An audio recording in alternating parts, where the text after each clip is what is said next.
Coucou tout le monde, donc je vous retrouve pour une petite vidéo. En ce moment, ça va être pas mal de petites vidéos. J'arrive juste pas à monter la vidéo sur mes cadeaux de Noël, donc je suis désolée, ça va attendre un petit peu, mais bon, c'est pas grave. Du coup, dans le tag que vous avez vu là il y a pas longtemps, je vous disais que j'avais deux projets de piercing. Donc il y en a un, ça y est, ça a été fait il y a 2 jours, je crois. Non, attendez, on est lundi. Non, je l'ai fait vendredi. Tout à fait. Vendredi, samedi, dimanche, lundi. Ouais, 3 jours. Donc c'est le piercing au tragus. Donc je vais vous montrer. C'est ici. Voilà. Alors, comme ça fait que 3 jours, j'ai vraiment pas beaucoup de recul. Donc je vais vous dire juste au moins. Enfin, je voulais vous parler un petit peu par rapport à la douleur et au ressenti et aux conseils que j'ai eu par le perceur. Et je pense que je vous ferai une nouvelle vidéo dans quelques mois pour savoir comment ça a évolué parce que j'ai vu plein de vidéos sur YouTube et en général ça n'a pas très bien évolué donc voilà, je voulais voir. Enfin, je vous dirai. Alors, je l'ai fait au salon d'Hermoglam, hein, je pense que vous connaissez, vous commencez à connaître hein, ceux qui habitent par chez moi. Donc c'est Jacques qui me l'a fait. Donc pour les piercings, on peut venir sans rendez-vous. Il faut une carte d'identité, hein, obligatoirement, avoir 18 ans. Après, vous devez signer une décharge. Alors, c'est vrai que je l'ai pas lu, je l'ai juste signé parce que, voilà, enfin, c'est comme pour les tatouages, s'il arrive quoi que ce soit, après, ils sont plus. Enfin, ça, c'est plus de leur ressort, quoi. Donc, ce qui s'est passé, c'est que donc, je suis arrivée, il y avait des gens, blabla. Après, c'était à mon tour, donc il a préparé toute la salle. Enfin, toute la salle, c'est juste une salle, voilà. Euh, J'avoue, je stressais un tout petit peu. Il y avait ma soeur qui était là, je stressais pas trop, puis après j'avais quand même une petite boule au ventre, là, vite fait. Et, euh, et en fait, la première chose que, que j'ai demandé donc à Jacques, c'est savoir si la table, elle pouvait me supporter au niveau de mon poids. Donc voilà. Il a rigolé, il a dit oui, oui, c'est bon. Et du coup, lui, il m'a fait m'allonger, mais sur le côté, en fait. Donc, je l'ai fait au côté gauche. Je voulais le faire au côté droit parce que j'ai un piercing à l'hélix, là, même si j'ai pas de boucle. Mais comme je dors tout le temps sur le côté droit, pardon, je me suis dit qu'il allait mettre 15 ans à cicatriser. Et justement, donc Jacques m'a dit euh, que ça pouvait mettre vraiment beaucoup de temps à cicatriser. Donc, par exemple, pour sa femme, ça a mis, enfin, elle a désinfecté jusqu'à 5 mois. Il y a des gens, ça peut mettre 2, 3 mois, ça dépend vraiment de comment on prend soin de son piercing.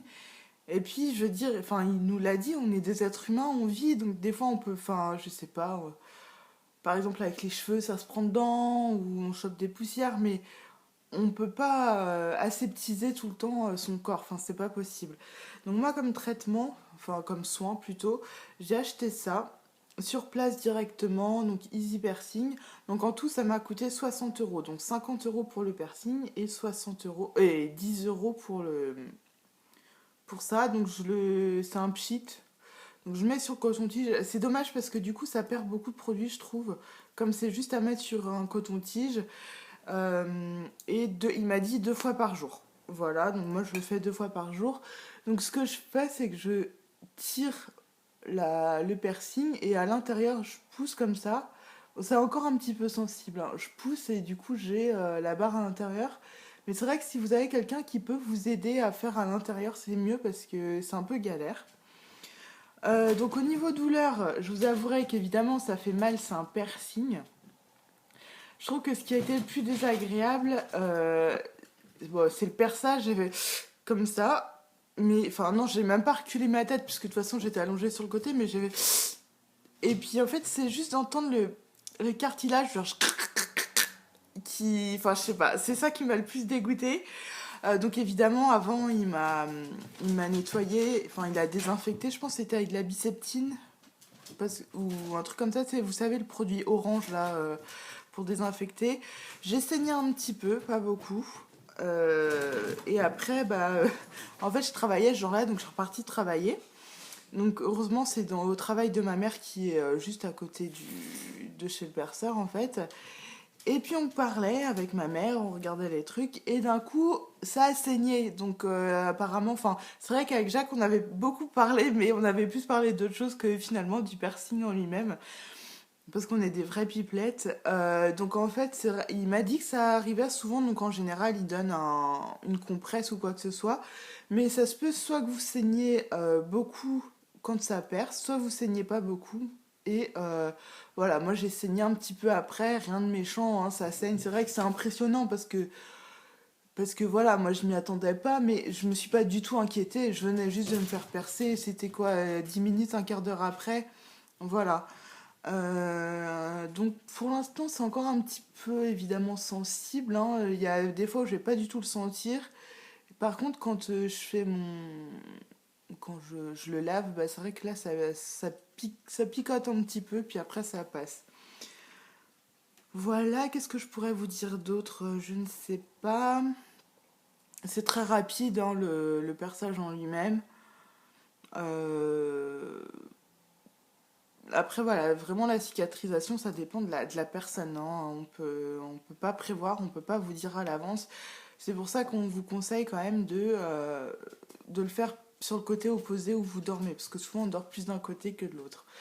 Voilà, donc si j'ai oublié des choses, n'hésitez pas à me poser des questions en barre de commentaires, à savoir que je suis pas perceuse non plus, donc si vraiment c'est des questions trop pointues, bah, posez-les directement au perceur si... De toute façon, ça vous coûte rien d'aller dans un salon de perçage, enfin c'est souvent tatouage perçage, et de demander. Juste, si une autre petite précision, tout ce qui va être partie cartilage, c'est absolument à le faire chez le perceur et pas chez un bijoutier parce qu'un bijoutier va faire ça au pistolet et ça peut vous éclater le cartilage. Donc moi c'est vrai que celui-là, là, l'Helix, je l'ai fait il y a 10 ans donc c'était beaucoup plus toléré. La loi n'était pas encore passée je crois ou ça venait juste de passer, enfin bref.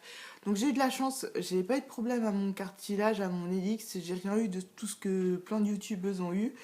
Mais voilà, tout ce qui est cartilage, faites-le vraiment chez un perceur. C'est vrai, ça va coûter un peu plus cher, mais au moins vous êtes sûr aussi bah, que ça va pas vous péter le cartilage et que les produits sont stériles. Parce que je vous l'ai pas dit effectivement, mais il se lave les mains, il met des gants.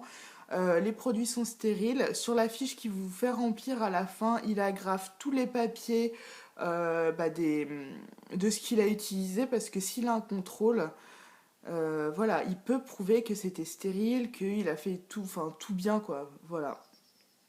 Voilà, donc je crois que c'est tout. J'ai arrêté de dire voilà parce que c'est chiant.